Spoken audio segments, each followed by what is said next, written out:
Biden menangkan Pilpres kemudian menjabat, maka angka COVID menurun drastis di Amerika. Sekarang terbukti. Kemarin bahkan Nancy Pelosi, ketua DPR-nya Amerika, pidato sejak awal kedatangannya sampai selesai rapat tanpa masker sama sekali. Pejabat Amerika sudah tidak bermasker. Mirip dengan apa yang Trump CS lakukan dulu. Trump mengatakan semua ini ulah globalis cabal di belakang Partai Demokrat yang ingin membuat dunia selalu dalam keadaan berperang. COVID adalah political tools yang mudah ditaklukkan kalau taat pada globalis. Kalau tidak taat pada globalis, negara tersebut akan lama COVID-nya. Lalu sekarang terbukti COVID mulai berkurang cepat sekali di Amerika. Seperti kata Trump, benarlah globalis ingin selalu membuat dunia tidak damai. The real Darth Vader adalah globalis ini. Ingin selalu perang dan ingin berkuasa mutlak. Buktinya baru saja Amerika serang lagi dengan kekuatan penuh tentara pro-Iran. Artinya begitu Demokrat berkuasa, globalis di belakangnya, perang berkelanjutan,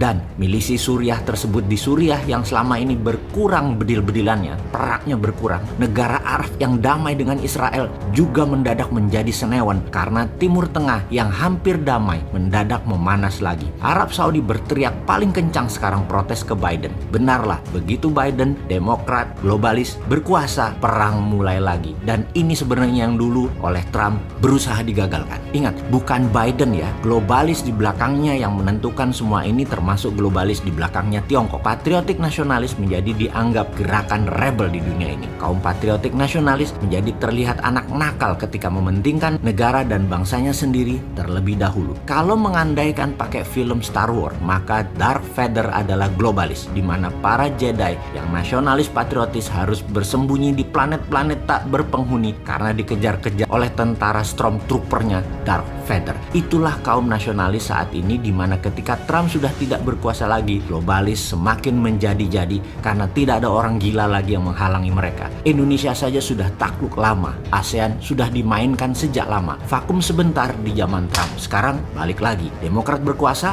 globalis berkuasa. Secara analisa memang Partai Demokrat biangnya mengawali kekisruhan di mana-mana. Sekali lagi, penting kita melakukan counter insurgency bernegara di Indonesia ini yang sejauh ini masih lemah antisipasinya urusan internasional, terutama dunia shadow. Maka ada timbul pertanyaan, apakah bom akan mulai dipakai lagi sebagai penggoyang kemapanan di banyak negara? Jawabannya sangat mungkin teror akan dimainkan lagi di era Biden ini. Di Indonesia bagaimana? Ya mungkin sekali teror dimainkan. Makanya hati-hati. Kekuasaan globalis ini membuat kita mendengar info terbaru tentang New World Order adalah sudah dilepasnya virus Ebola tipe 10 dan varian baru Chikungunya yang belum ada obatnya di Afrika. COVID selesai digantikan dengan virus yang lebih mematikan. Ini bangsatnya si globalis tadi. Isu yang santer digunakan laboratoriumnya ya masih di Wuhan. Jadi kalau dikatakan COVID adalah pandemic man-made, itu harus kita bisa percayai. Namun cara penanganannya di banyak negara yang pejabatnya tidak berdaulat adalah dengan vaksin. Bukan vaksin, tapi tambah vitamin, tambah pola hidup sehat, dibantu negara melakukan kekuatan lobby-lobby politik ke tingkat dunia.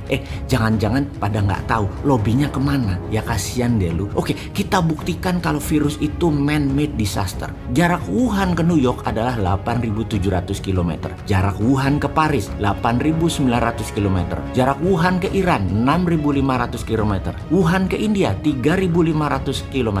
Jutaan manusia terpapar COVID di tempat tadi yang kita sebutkan. Namun Wuhan ke Beijing yang 1.000 km, Wuhan ke Shanghai yang cuma 600 km, tidak ada virus COVID di Shanghai dan Beijing dalam hitungan hanya ribuan ke bawah. Cukup mudah mengkonfirm bahwa paten COVID memang milik Amerika, namun laboratoriumnya Wuhan. Itu semua orang juga tahu. Jadi informasi ini harus kita tajamkan. Bukan apa yang globalis mau atau lakukan, namun apa yang harus kita antisipasi ke depannya. Juga apa yang akan Biden CS lakukan dengan menggunakan instrumen penggoyang perdamaian. Teror bersenjata, pandemi baru, harga komoditi oil and gas naik. Semua adalah alat tekan, menekan negara tidak berdaulat. Segera siapkan counter insurgency agar Indonesia selalu menang.